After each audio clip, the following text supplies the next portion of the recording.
I just feel stuck. I'm doing the work and I don't understand why things aren't changing. We live in a disempowered, disembodied culture. So it's a way back into empowerment and embodiment, truly, in a very deep way. If I hadn't received this gift and I wasn't doing it myself, I would probably be pretty skeptical as well. You can think of the energy field as the subconscious of the body. In the same way, a therapist is trying to uncover the subconscious material of the mind.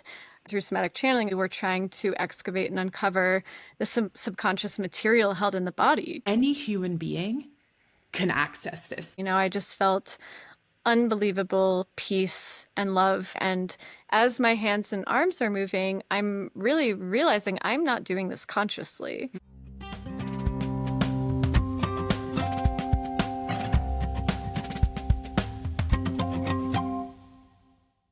Hey, wild ones, welcome back to Too Much, Not Enough.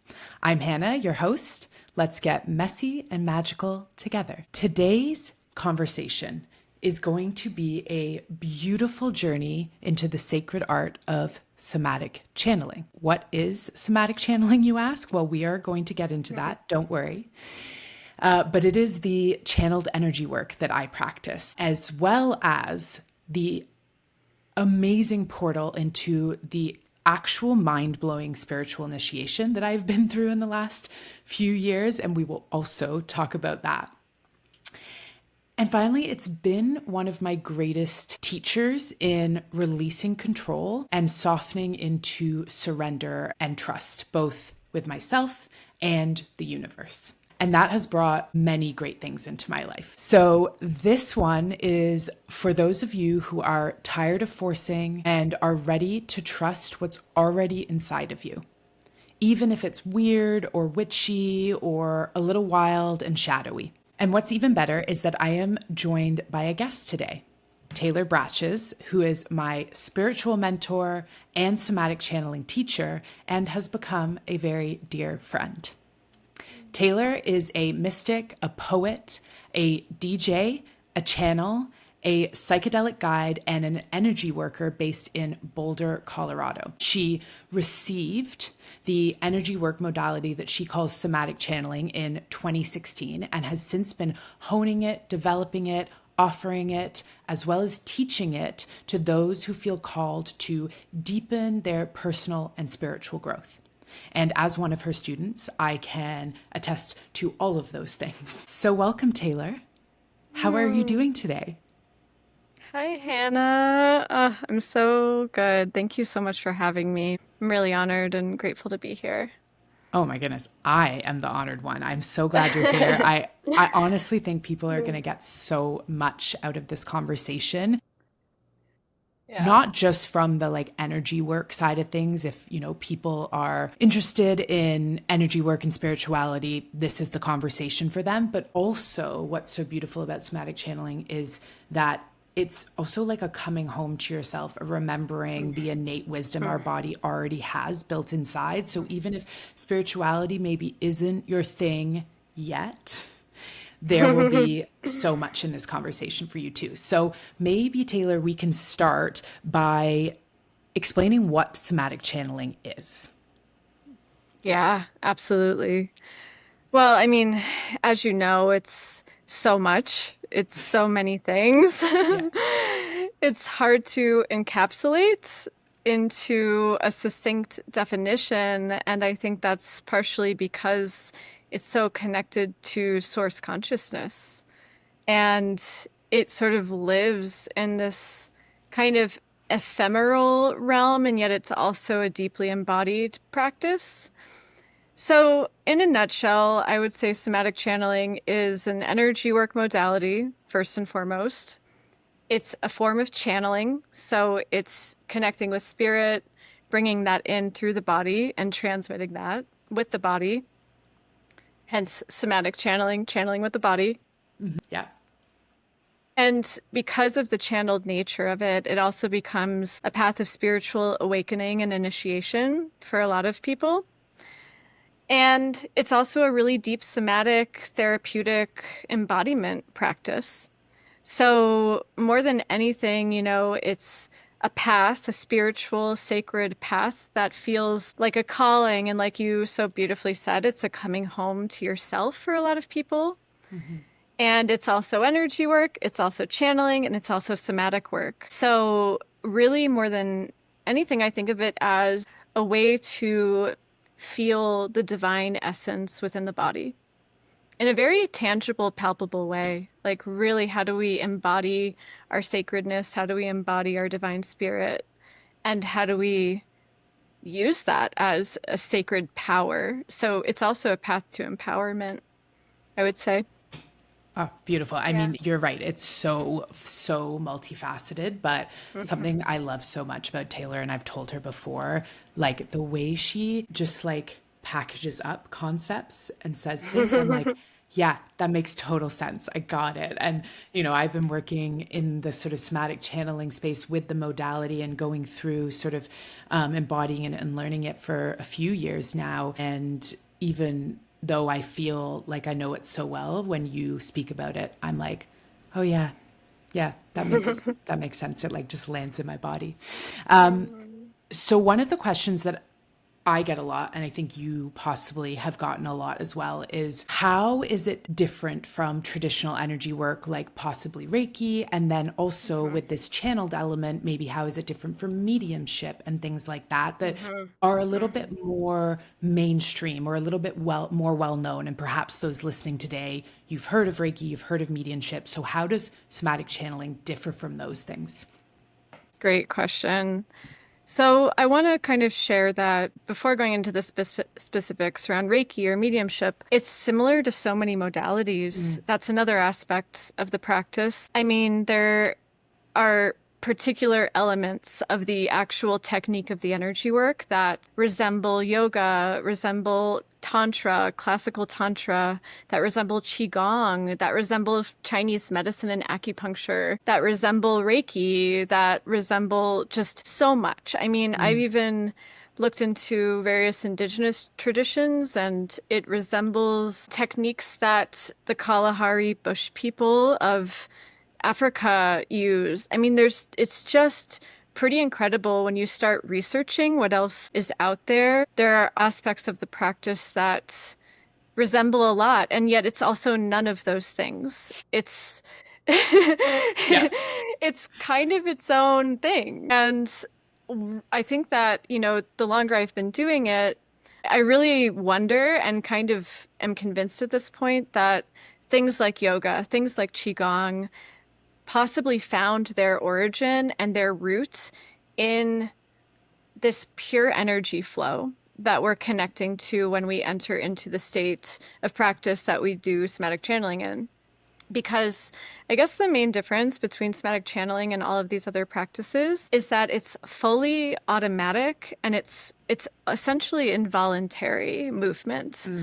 So while we can go to a yoga class, and I'm not in any way knocking yoga, like there's so much to learn in all of these traditions, and each lineage, each tradition has its place. But this is much different than going to a yoga class and being taught mudras, being taught postures. Instead, we're actually calling in source consciousness to teach us those things, essentially. So the body starts to wake up to its innate knowing of how to move and how to direct the flow of energy. And we're working with and co-creating with source in that process, or higher power, or whatever you connect with. And when we call that in, mudras, postures, breath work, all of these qigong type movements, acupuncture points, like all of it just wakes up automatically to the degree where we're just involuntarily moving and doing this. So it's such a deep process of surrender and trust, because we're not taught in the classical way, where, I don't think I taught you a couple mudras, right? But like you intuitively woke up to them on your own. Yeah, I mean, honestly, I didn't even know what a mudra was. But through the, like you mentioned, the automatic movements, the flow that my body was moving into through the practice, I started making mudras intuitively. And then you explained to me what a mudra was and what it might be doing. And then, like you said, from there, you showed me maybe a couple of them, but I think that's such a piece that sets somatic channeling apart, perhaps from other modalities that are out there. That you're right, there is very much a teacher student relationship in developing the practice, but you are not up there showing us a prescribed set of moves to then Right. copy and use to, direct the flow of energy in the body. It is an intuitive movement through which then you reflect upon, and through your teachings can then interpret what you might have just done in that session, whether it be on yourself or on someone else. And that innate knowing, that remembering of how the body already knows what to do, when we kind of get out of our minds and connect to, like you said, source, to the field, whatever it is that feels, the wording that feels right in your body. And I also think that Hmm. that is very much why people see it, usually, like if they're seeing it online or in one of Yeah. your intro workshops, they see it and they kind of like automatically lean in, Yeah. because it's like their body knows the language before their mind Hmm. like catches up. So it is not only innate, but it's so ancient. So ancient. And so much of what we do in wellness, in modern day wellness, is a combination or a evolution of ancient practices. So I liked what you said there about the fact that it is similar to so many, but also different, but really comes from like a very ancient place, because we're not reinventing the wheel here. We're remembering something Yeah. from, our pasts that we were connected to at some point, and it's sort of Hmm. waking back up. And can I tell, yeah, I want Yes. to add something to that. It's also an innate, latent human ability. I really believe Mm, that. So it's actually always been with us. It's just that our cultural conditioning, where we're at in human history, all the things, we've been dormant, we've been asleep, more or less, yeah. you might say. And so, when I've channeled various guides about this practice, and especially certain ascended masters and yogic traditions, and that's a whole rabbit hole talking about how, channeling wakes up through somatic channeling. Anyway, they've explained to me this is actually how the body was meant to be used. This is a technology of the body. And it's Mm, completely natural. And it's like you're just actually learning how to use your body in a holistic, full way. So, yeah, it's like such a beautiful and precise and elegant practice. Like you said, when people see it visually, it's like they know it, they lean in, and there's something very captivating about the way that it looks, because there's an artfulness to it and a fluidity and a sacredness, but also a precision to what you're mm-hmm. doing. It's not vague what we're doing. It's very precise and palpable and visceral. And so, like with Reiki and other energy work modalities, there are so many now. It's amazing to see this. Like, there's a lot of like, energy work flourishing right now as a movement. And that doesn't surprise me given where we're at, like in time. I think energy workers are going to be coming more into the mainstream, but it is different from a lot of other practices. And Reiki, I've been attuned in Reiki as well. It's a beautiful modality. But again, you learn the symbols, you learn various techniques, from another. And I think Reiki practitioners are calling upon higher power as well often. But again, with somatic channeling, there's really no prescription. I've created some formatting and guardrails for it, Yeah. but that's a lot different and than traditional Reiki and other modalities. And with mediumship too, psychic nature, like mediumship, that's more specifically calling in. It's like channeling kind of, but you're talking to loved ones on the other side who have passed on. And that's possible with somatic channeling as well. But the practice is really holistic in the sense that there's so many stages of awakening, and there's lots of spiritual gifts that wake up through somatic channeling as Mm. time goes on. Mediumship may be one of them, but we're not really siphoning off any part of ourselves. We're really trying to bring all of it into holistic balance with the body, with the mind, so. Yeah, Yeah. there's definitely a wholeness to the practice, and that, and like you said, while many initiates and students of somatic channeling have woken up to verbal channeling, it is almost like a bonus of Yeah, the it's a bonus. practice. It's a Right. bonus. It is not the focus of the practice, and I really love this idea of like, because it is so intuitive, a developing it involves so much self trust and so much trust with the universe, because you are connecting to higher power and source. So there's a trust there. And then there's also a trust that, like, you are flowing, you are, sensing certain parts of your energy body. And then through that practice of like building the trust with the universe, building the self trust, you then step into this feeling of like agency and sovereignty that is like, it's mind blowing, because Hmm. we have been quite disconnected from that. Like you said, in our modern world, there's a lot of outsourcing of Yeah. our health, of our healing. And while that it is very important to heal in community and in relation to others, it's this ability to build back trust and create that feeling of sovereignty empowers something in each human who has gone along this journey that is just like unbelievable, not only to feel yourself but then to witness in others. Couldn't agree more with that. And we live in a disempowered, disembodied culture, because of conditioning. And anyway, so it's a way back into empowerment and embodiment, truly, in a very deep way. Hmm. Absolutely. And for me, it has been one of the greatest tools that I've had in reconnecting with my body, but also opening up that pathway between mind and body. I'm someone who lived in my mind in the analytical, overthinking, intellectualizing my feelings way for majority of my life. And then when this came in and combined with my journey into neuroscience and somatics in general, it opened up this complete understanding of how we are unknowingly, but like blocking that flow of energy in our body, keeping emotions trapped while we Oh, think, yeah. we've worked through it in our head, but Hmm. not worked through it in our body. And this has been such a huge tool for that. I do want to ask before we get too deep into the Yeah, yeah, episode, yeah. because I think there are probably a lot of skeptics out there, and that is totally fine.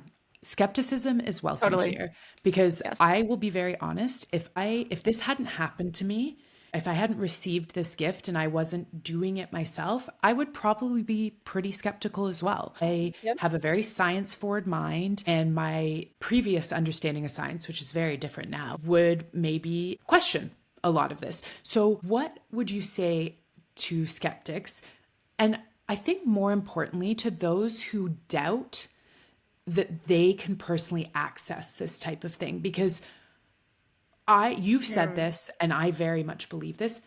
Any human being can access this. There is a certain openness and commitment required, but any human being can access this. And in fact, they probably already have back in their lineage. So what would you say to someone Mm. who's like, Mm. this sounds amazing, but this is just not something that's on my path? Mhm. Mm. Mm. So many people say to me, so is this just a gift you were born with? Or is this just a gift that people have? No, I agree. I believe anybody can access it and wake up to it.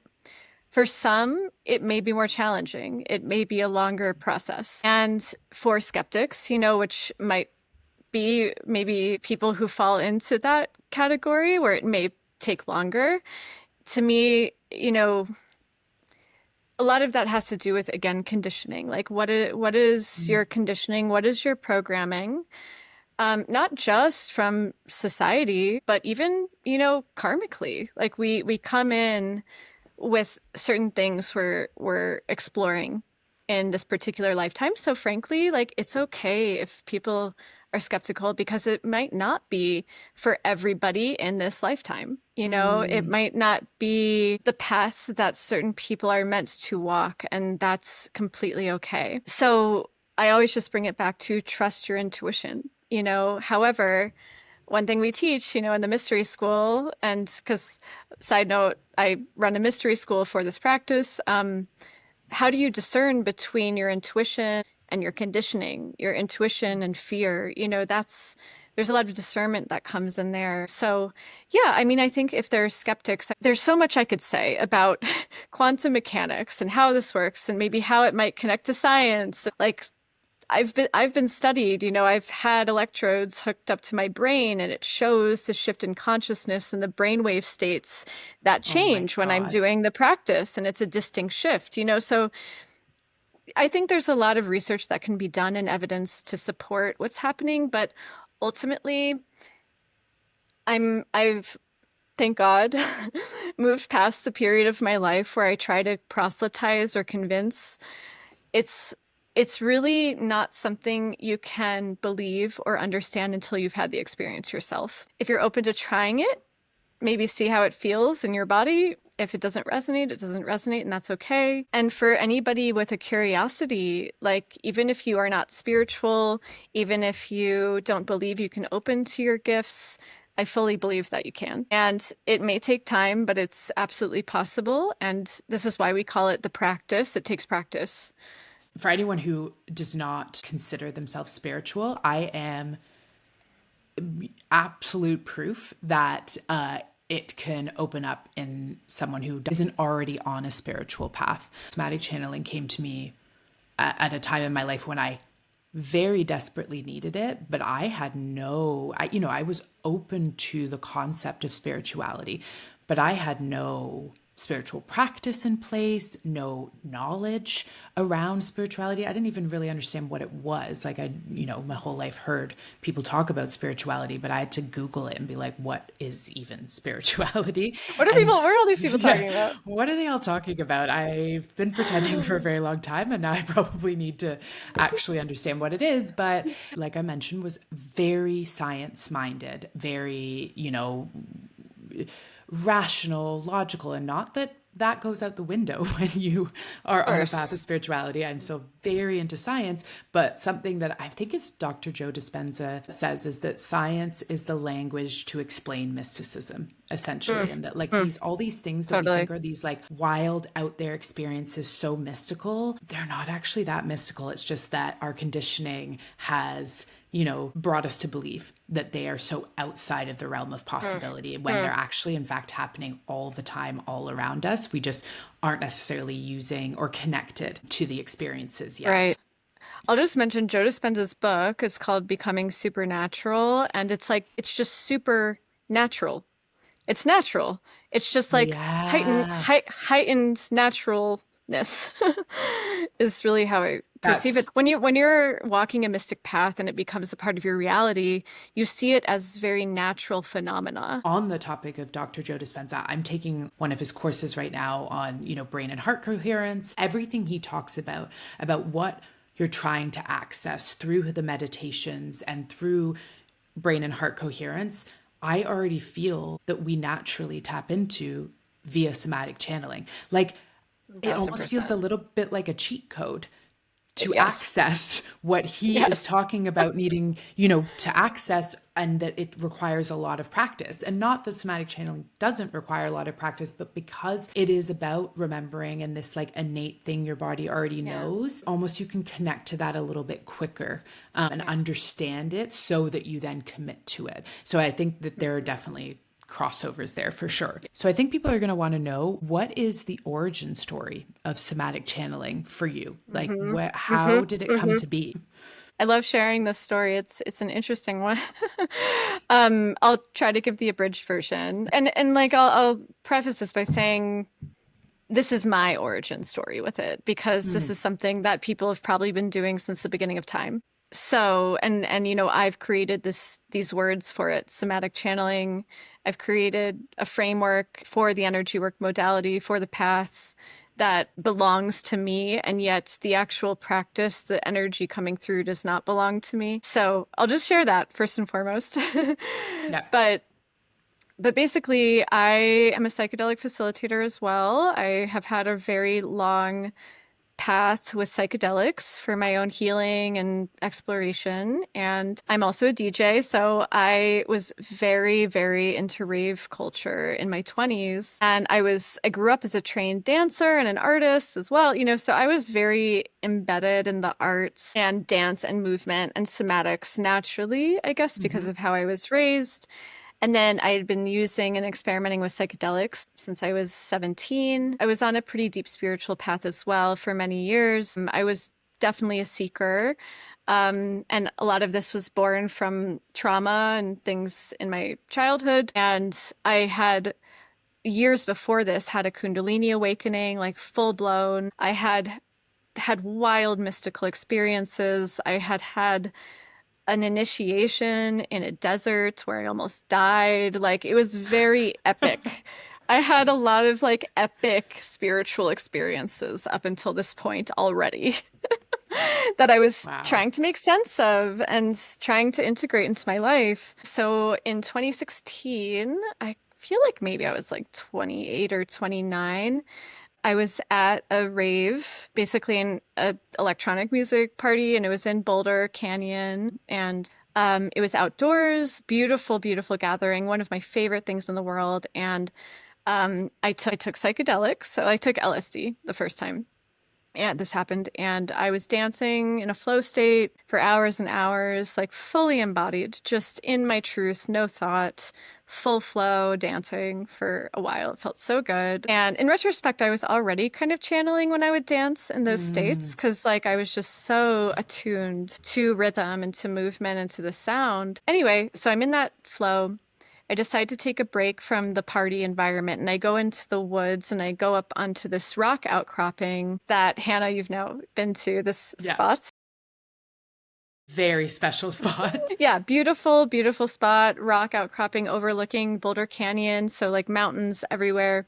Anyway, this was at night and I just sat to meditate. I wanted a break and I was also with my best friend Esther at the time, who Hannah also knows very, yeah, very well at this point. And so, yeah, sitting to meditate on the rock, all of a sudden, out of nowhere, like a huge surge of energy comes in and feels amazing. And all of a sudden, I feel my hands and arms starting to just naturally lift. And I'm just suddenly moving. And as this is happening, I'm feeling a really large surge of energy that's not overpowering. It still is gentle, but it's strong, Mm. making its way up through my root chakra, technically, into my field. And it's as if this is clearing out my field. Like it feels amazing. I just felt unbelievable peace and love with this feeling entering me. And as my hands and arms are moving, I'm really realizing I'm not doing this consciously. I Mm. am not willing my hands and arms to move whatsoever. They're just moving. So I was like, whoa, and I even said to Esther, like, do you see this? Like, I'm not doing this, And what did Esther say Yeah. to that? I think she was like, "Whoa," but I think she was also in her own space too. Right. Like she was next to me, like having her own experience, but She's I like, just please was leave like me alone. I'm doing my own thing. I don't care what your hands are doing. something like that. I don't know, yeah. And I'm just like, "All right, I'm just in this." And then I remember being so aware of like this is so weird. I'm not moving my arms, they're just moving. And I asked, I was like, "Am I safe?" Even though I felt safe, the feelings in my body were so amazing, but I was like, can I stop this? I tried Mm. to, I could stop it if I wanted, but then I was like, no, I want to let it come through. And so I asked Spirit in that moment, am I safe? Do I know you? I felt like I was communing with or communicating with something else that wasn't just me. Mm. And literally, like mudras were forming. I'd studied yoga here and there, but I was not an advanced yoga student at all. I had not learned mudras, and they were just like complex things were happening. And then, like, the hands just stopped when I asked, am I safe? And it sounds so corny, but literally, like, my fingers just stopped and they went, I love you. And Oh, wow. yeah, and I was so blown away by it. I was like, and I just burst into tears with Mm, that. And yeah, so I just had this really potent experience. And that was the first time it opened in me.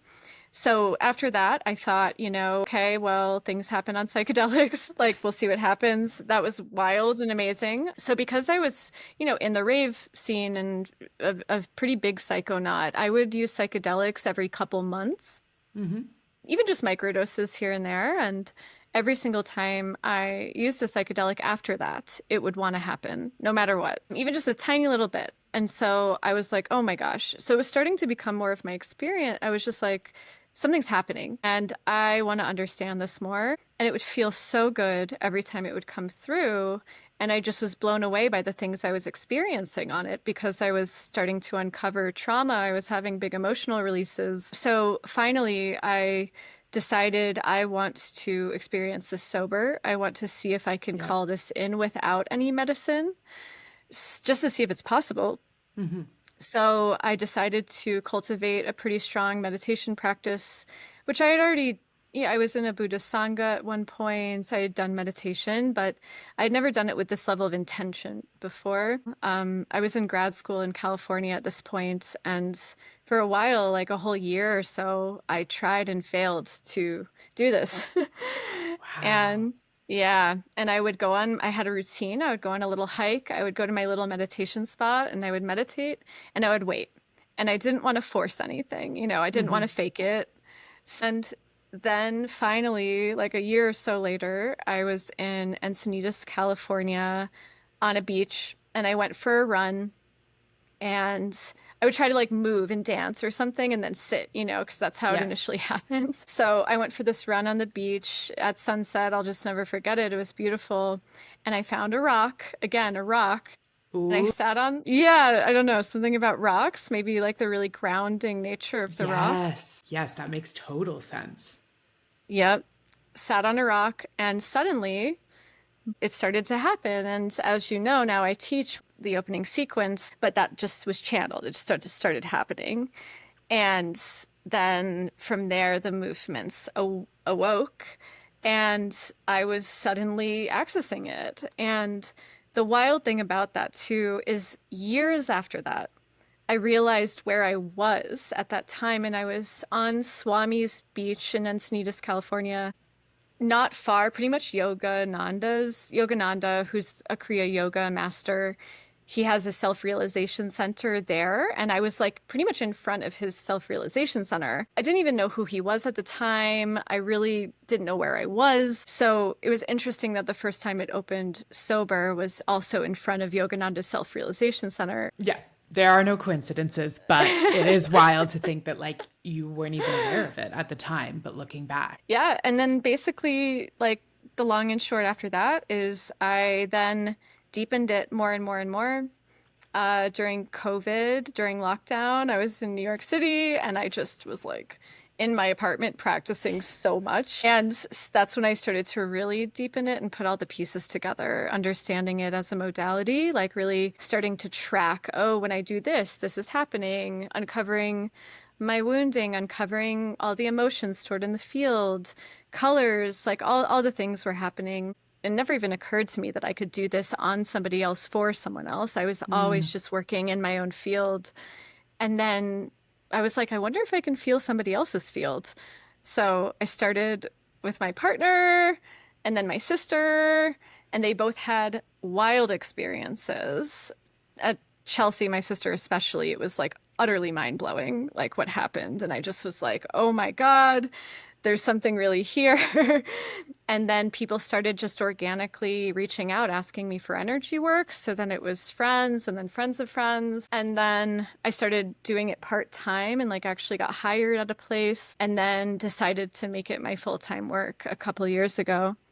And it's just been an organic unfolding ever since. Well, thank you for sharing that story. I've heard bits of it before, obviously, but like every time I hear it, it reminds me, the unbelievable dedication you had to this, like just that knowing, even from the first time it happened, because like you said, you were on psychedelics, you'd been dancing all night, you could have had this like wildly mystical experience and then been like, okay, well, I'll just chalk that up to, you know, the Whatever. specific set of circumstances that were happening and go on with my life. But your openness to it and then your dedication, like to practice for a year, you know, trying to access it sober. And then from there, like it just really does show how important and how, like you said, it feels so good when you're practicing it, when you're connecting with this energy, when it's coming in and through you, that I think anyone who has engaged with somatic channeling will probably understand why you had such a dedication to it. But just like,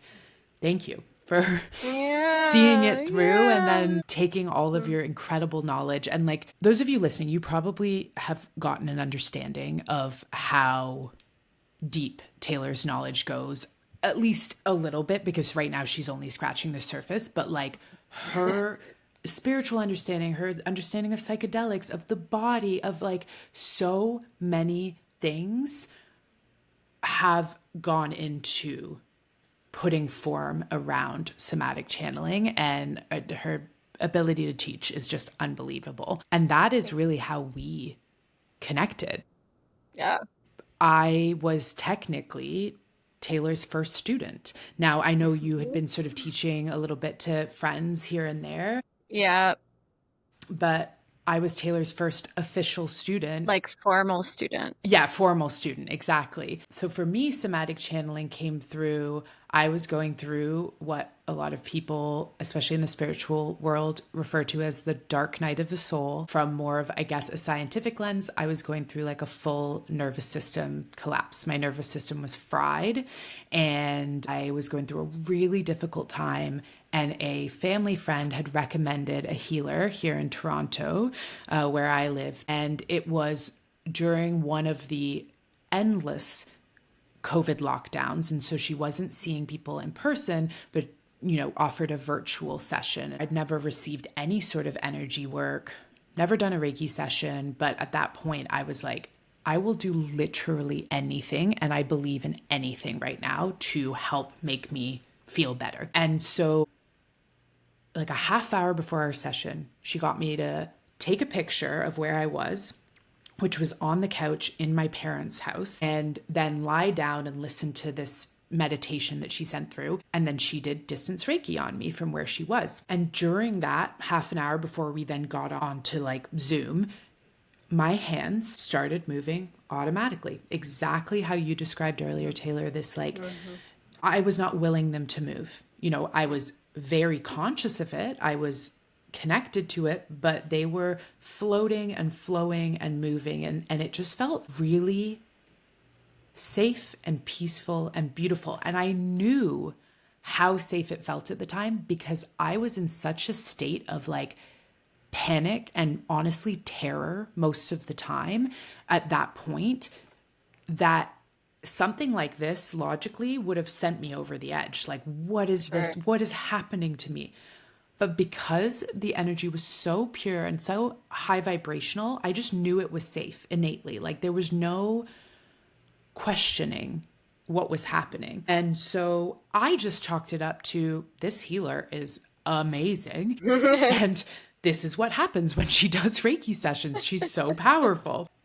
I remember being like, what the fuck just happened? But thinking it was just this like isolated incident. And then similarly to you, but through a different avenue, I personally have never done psychedelics. I think they're very cool, amazing, love people who do them, just have never felt called to it personally. And at the time, actually, I was, I think, fully sober. I wasn't drinking. I was doing breathwork journeys with my friend Sarah Evans, unbelievable breathwork facilitator. And what kept happening is at the end of our breathwork, they'd be like 45-minute long breathwork journeys, and then we'd sort of lay and integrate and meditate. And every time my hands started moving and floating, I was like, okay, so this was not an isolated incident. And I was like, Sarah, you are the most spiritual person that I know in my life. You need to help me figure out what is happening here. Like, from your knowledge and what you've seen, what is happening? And she had just gone to a session of Taylor's that introduced this modality. And she's like, Listen, I think this is what is happening. You and Taylor need to connect. And I think it was like a year later even that we ended up connecting and talking about it. And then I was like, okay, cool, sign me up. Similar to, I think to you, it was like this thread. I didn't know what this could be. I didn't really understand it yet.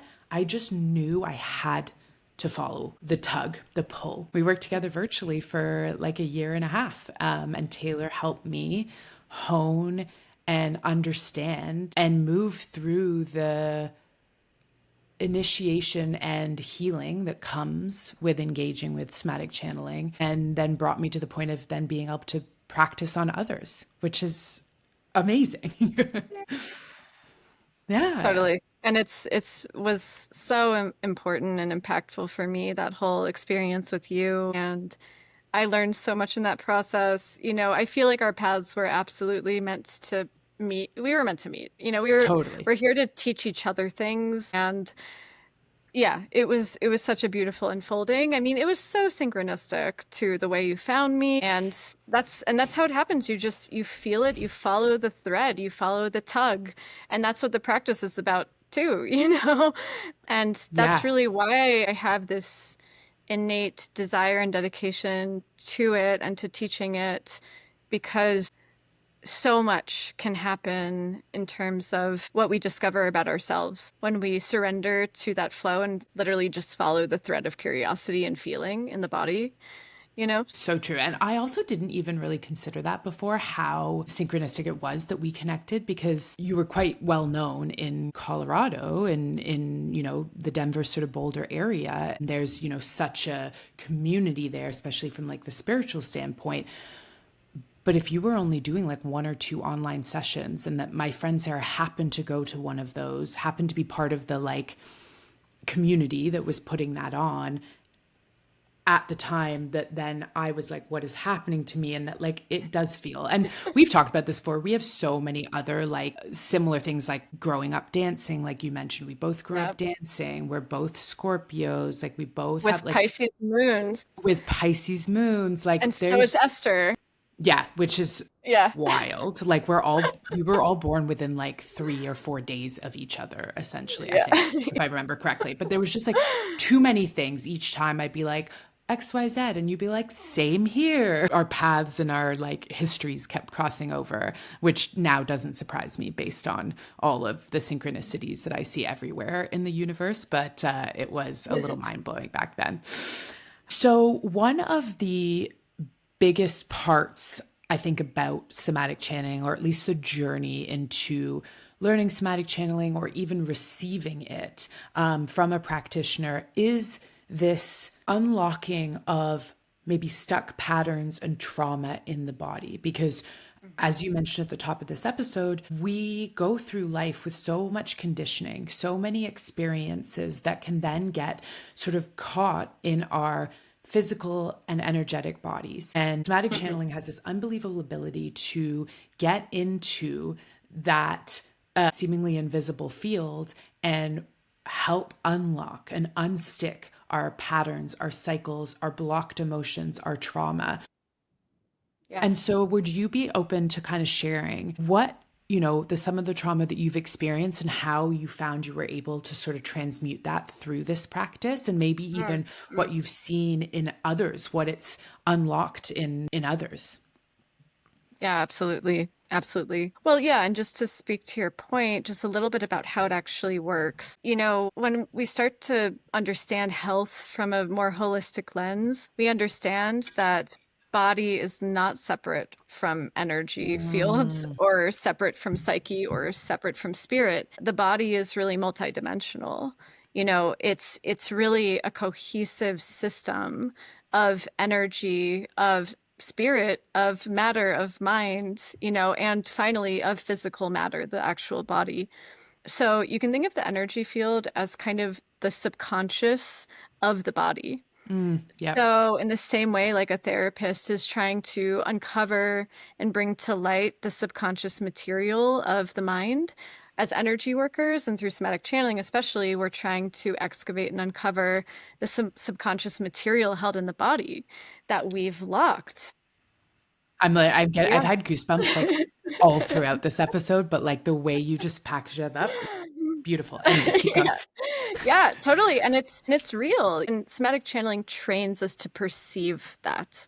We Mm, actually perceive what we're storing in the field as palpable stuck patterns of energy, actual densities that we can feel in the hands, you know? And so what these are, yeah, anything and everything around conditioning, wounding, trauma, habits, thought patterns, all of it is really in the field. And so when we're able to let ourselves get out of the way, channel energy, channel spirit, it knows how to literally just move the densities and unlock all of the unconscious stored trauma that's been stuck in the body and in the field. So when, we find one of these and we move it, then often people or myself or whoever will have an emotional response, a cathartic release, a somatic release. Sometimes people literally even purge. mm. Sometimes people shake, and sometimes memory will surface, repressed memory.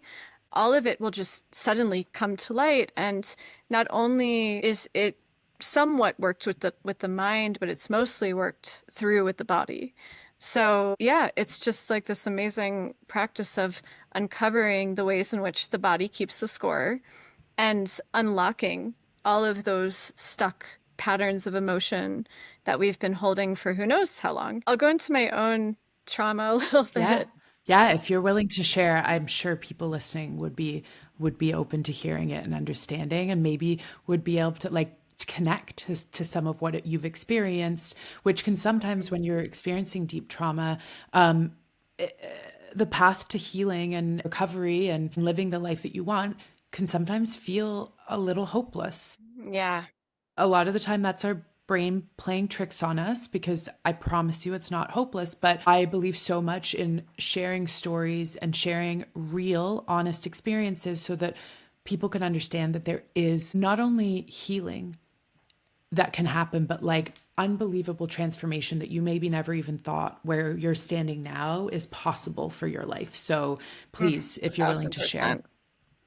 Yeah, for sure. I'll try to again keep it short because there's a lot, but I want to share that, for a decade, I was completely stuck in a dark night of the soul, the deepest, darkest depression and anxiety ever. It just was so intense. And I spent a decade in that place, really losing hope that I was ever going to get out of it. Constant chronic anxiety and panic attacks, constant total emotional dysregulation. I mean, could not control. I was crying every day and, for a very long time. And I was, in retrospect, coping with substances. I was Mhm.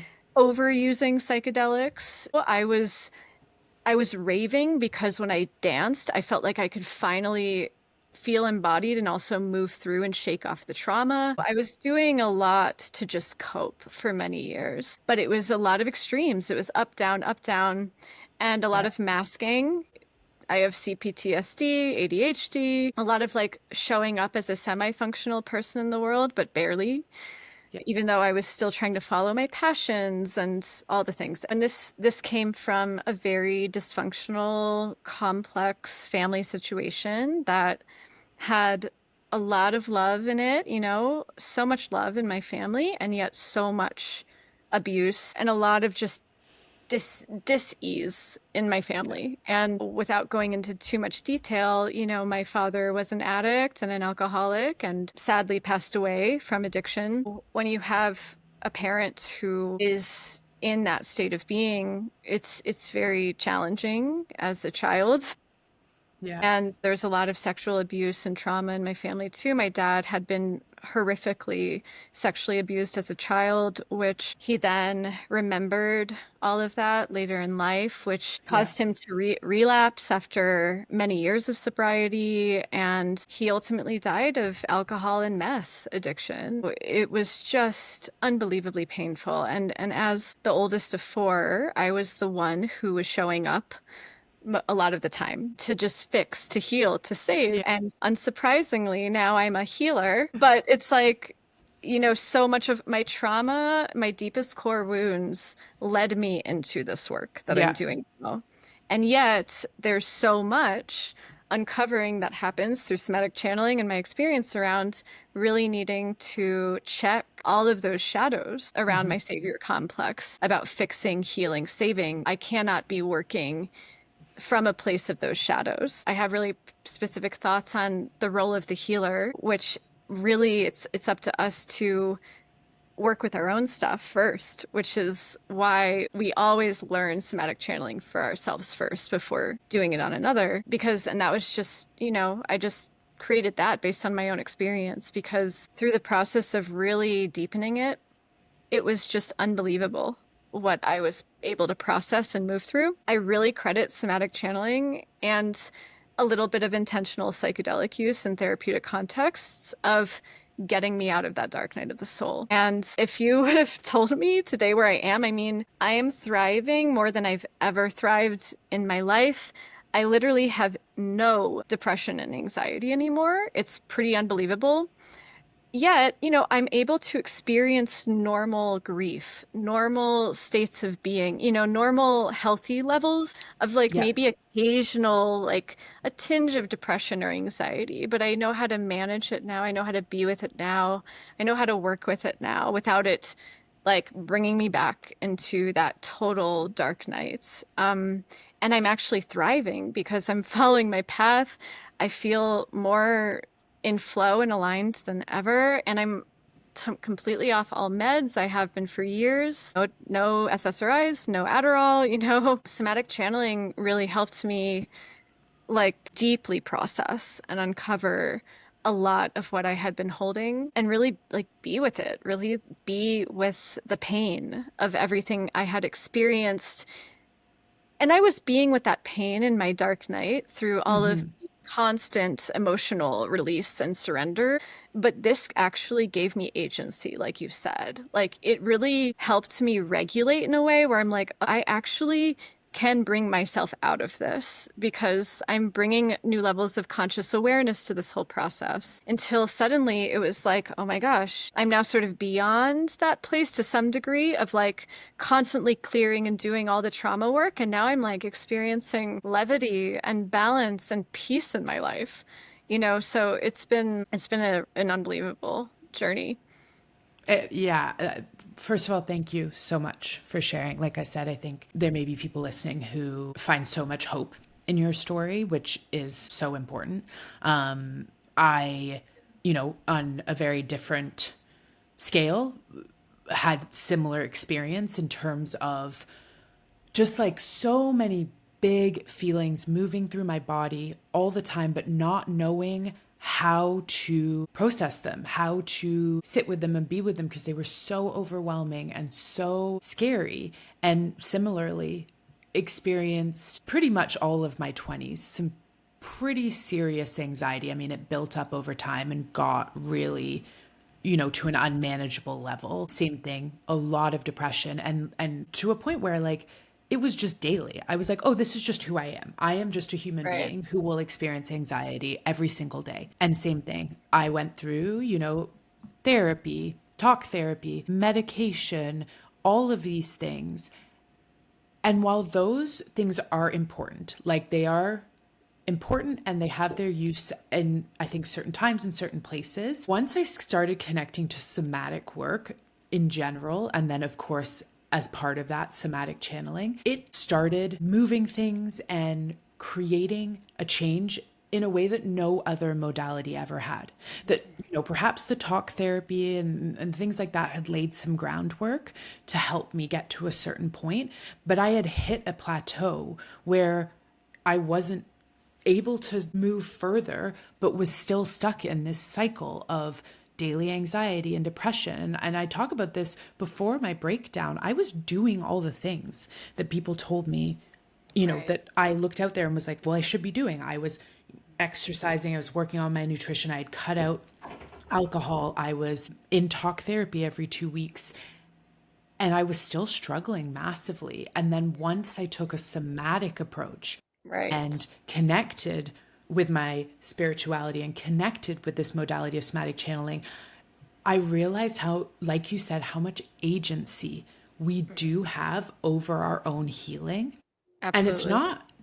it's not like all of a sudden it was like fairies and rainbows and easy. Like you said, the process of somatic channeling really takes you through, like, we work in this modality very much with the chakras, and each chakra is connected to a different aspect of life and emotions. And so you're kind of excavating and Yeah. sitting with these things that like are hard, and you are constantly talking about the ego and how the ego can really get in the way of that healing and all these things, and it stirs up a lot. But it was the first thing that I was like, oh, this is actually making a difference. And same as you, I rarely experience any anxiety anymore, any depression. When I do, because I am so in tune with my body, I know that it is a signal that I am out of alignment or off course in some way and need to course correct. And usually Yes. that course correcting can be done in a couple of days rather than months or years, because I've caught it early enough and seen this thing that I was once experiencing every single day as a signal of misalignment, and then can jump on it and adjust. Hmm. Because Hmm. that's the thing. Yeah. We don't, Yep. like you said, we still experience emotions. We still Yeah. experience the breadth of life, which is what is so beautiful about being human and being alive, is that we get Totally. to experience the full spectrum of everything. Whereas before, every time I experienced something, I felt like a tsunami was knocking me over. Now I'm on my surfboard in the waves, and yeah, some waves are bigger than others, but I have the stability to stay on that surfboard and like not get completely knocked over. And that somatic work and somatic channeling has been a game changer. So anyone listening who's like, I just feel stuck, I'm doing the work and I don't understand why things aren't changing or the needle isn't moving, you are not broken.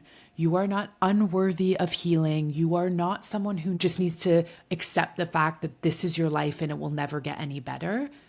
I encourage you to engage in somatic work, somatic healing, and maybe even somatic channeling if you feel called to it.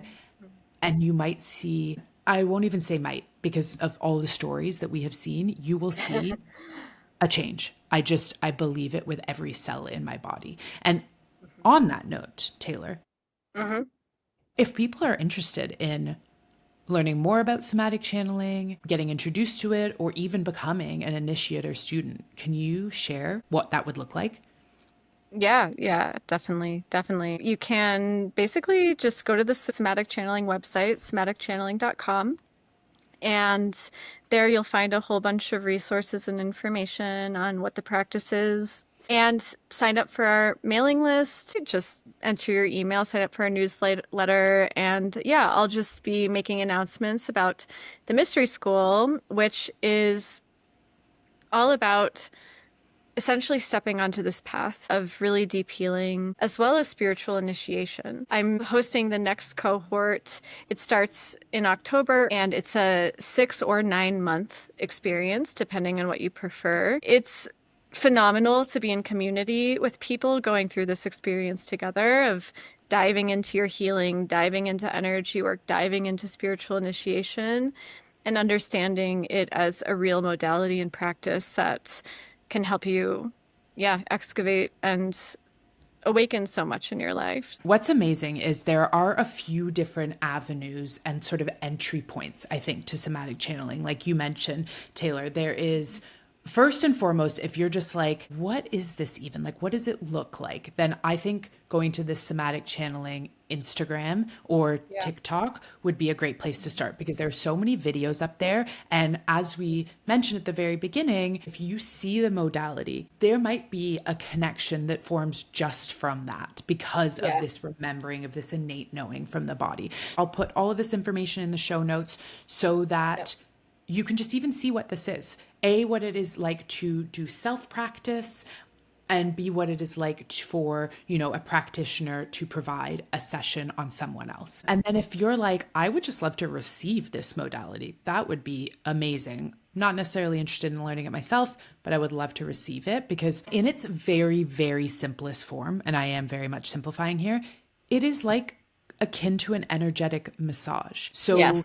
Yes. the practitioner is engaging with your energy body, locating densities and things that they can help you move. And that might result in, emotional releases and stuff, but at its like base, most people get up after a session and feel like they've just been in a 3-hour massage. The feeling of Totally. bliss and relaxation is incredible. So you can simply receive the modality if you'd like, either, in person in Colorado. Taylor and Esther, who we have mentioned, are both practitioners there. And what's so exciting is that Taylor is currently running a mystery school cohort of practitioners who will soon graduate and start practicing on others. So there will be even more Hmm. practitioners to choose from. I myself in Toronto can provide in person sessions, but also, as we've talked about, this transcends being in person. Yeah. So Correct. virtual sessions are also available. So if you are not located in Denver or Boulder, Colorado, or in Toronto, Canada, you can go on the website, find which practitioner works for you, and you can have virtual sessions with them, either Yes. again to receive or as an introduction to the modality. If you're like, this is piquing my interest, but I need more information before I perhaps dive into the next cohort of the mystery school, the practitioners who are up there offer introduction to somatic channeling so you can get a little like feel for it. What is it like? How does your body connect to it? And then finally, as Taylor mentioned, from there is the option to join the next cohort of the mystery school, which is going to be starting in October, right, Taylor? Yep, early October. Yep, exactly. I mean, there's so many options, and I definitely just want to reemphasize in the current cohort of the mystery school, there's maybe half the students are in Colorado and half are in different states, even other countries. So this can absolutely be done over Zoom. I would be so happy to even just talk to anybody who wants to learn more. And again, on the Somatic Channeling website, if you go to the practitioner page, there's the booking links to Hannah's website, my website, Esther's website. You can book a chat with any of us about the practice too. I would highly recommend either signing up for the mailing list on somaticchanneling.com and also following on Instagram because, Taylor will be announcing there when offerings come up, intro workshops, and the next mystery school. And it is just unbelievable to see like going from us, what is it, Mhm. 2 and a bit years ago now, connecting and you teaching me. And obviously, I'm a testament to the fact that this can happen virtually because Taylor and I worked together for like a year and a half virtually before we even ever met in person. But how unbelievable to see the growth in such a short time that like you kind of reacted to the demand and created the mystery school, right? It wasn't even necessarily on your Yeah. radar, but all these people were like, I want to learn. I want to learn. How can I learn? And you were like, whoa, I need to like do something about this. And there's what, like 20 people in the first cohort of Mhm. the mystery school? This is accessible to anybody. So you don't have to be an energy worker. You don't have to be in the healing or wellness space. There are plenty of people in the school who are that, but you do not have to be at all. There's a lot that's possible. And Hannah, again, is such a testament to what's possible because when you came here to Colorado, like after all of our work together, and you finally offered a session, I mean, the unbelievable power that came through you, like you are just such an incredible practitioner. It was a full circle moment for sure. And so it's Oh. like, yeah, okay. All of that actually worked. This practice, I think, is waking up and like bubbling on the planet right now. It's not just me. I mean, when I started 9 years ago, there was nobody, and I was at least no one that I could find, and I felt very alone in it. And it was a very deep process of just trusting and Mm-hmm. walking the path by myself and following my curiosity. And now it's like, oh my gosh, this is waking up in people naturally. So I think that it's a period of time when that desire to really connect deeply and authentically to the body and to the spirit is really there. And on that note, like you mentioned self trust there and trust just in general, of like you really had to trust the process, especially because you weren't seeing a lot of what you are seeing now around you. So, what does surrender actually look like? Like that tenderness of letting life happen for you and not to you.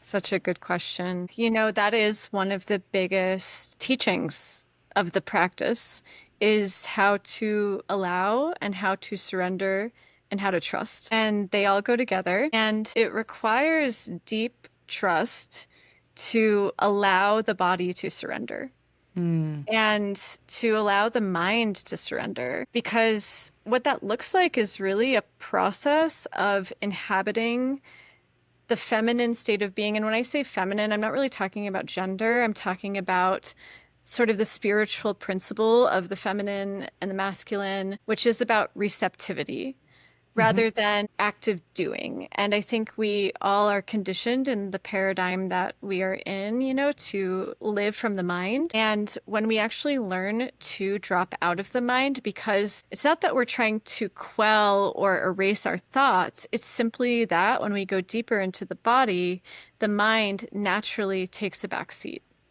So the process of surrender is just knowing that you don't have to do it all yourself. You can actually be guided by spirit and co-create with that. And then that allows you to just find a flow that rather than feeling like you need to force things to happen, you need the mind to rationally understand what's happening. It really gives so much permission to the whole being to really just, access deeper states of self that are not rooted in the need to fragment and be totally alone in the way you move through the world.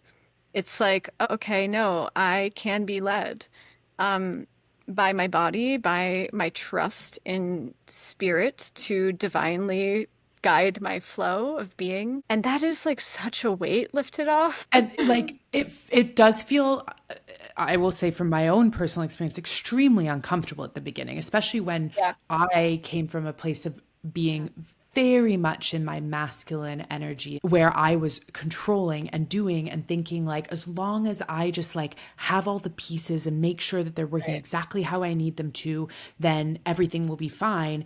And it takes so much energy and so much work to keep maintaining that approach to life and that ability to surrender. Like if you had asked me 8 years ago, I probably would have said surrendering is equal to giving up, to just being like, whatever, I don't care anymore. And I just think I've now learned it's so opposite of that. It is an awakening and a embracing of life as it is rather than how we think it should be that then catapults you into experiences and just a way of being that you were trying to get to from the controlling part. And Right. at least for me, never succeeded. I got close and it looked something like what I wanted, but I was exhausted and drained and would not have been able to keep it up long term. In fact, I couldn't because my body fought back. Right. But